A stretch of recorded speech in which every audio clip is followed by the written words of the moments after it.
ინციდენტების პრევენციის ფარგლებში სოფელ ერგნეთში მორიგი 4 მხრივი შეხვედრა იწყება. ქართული და ოსური მხარეები გასულ თვეში ეგრეთ წოდებული საზღვრის მიმდებარე ტერიტორიაზე მომხდარ ინციდენტებს განიხილავენ. გარდა ამისა, ქართული დელეგაცია ცხინვალის ციხეში მყოფი საქართველოს მოქალაქეების გათავისუფლების საკითხსაც იმსჯელებენ. შეხვედრა ამ წუთებში იწყება. ნოდარ სხირტლაძე ჩაგვერთვება დეტალებით. პირდაპირ ეთერში ნოდარ გისმენთ.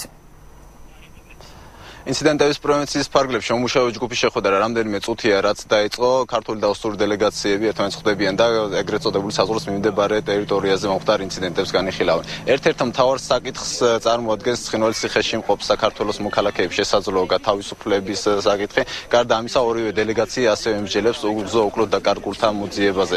ასევე მოახლოებული საგაზაფხულო სამუშაოების გამო ორივე დელეგაცია იმსჯელებს ეგრეთ წოდებული საზღვრის მიმდებარე ტერიტორიაზე მომუშავე ფერმერების უსაფრთხოებაზეც. გასულ წლებში ხშირი იყო შემთხვევები, როდესაც საქართველოს მოქალაქეები საზღვრის გადაკვეთის ბრალდებით მოხვდნენ ცხინვალის ციხეში, სწორედ იმ ნაკვეთებიდან, სადაც ისინი მუშაობდნენ. გარდა ამისა, ასევე საუბარი იქნება კონფლიქტის ზონის მოსაზღვრე სოფლების სასმელი და სარწყავი წყლით მომარაგების თაობაზეც. დიდი მადლობა ერგნეთიდან ნოდარ სხირტლაძე საუბრობდა.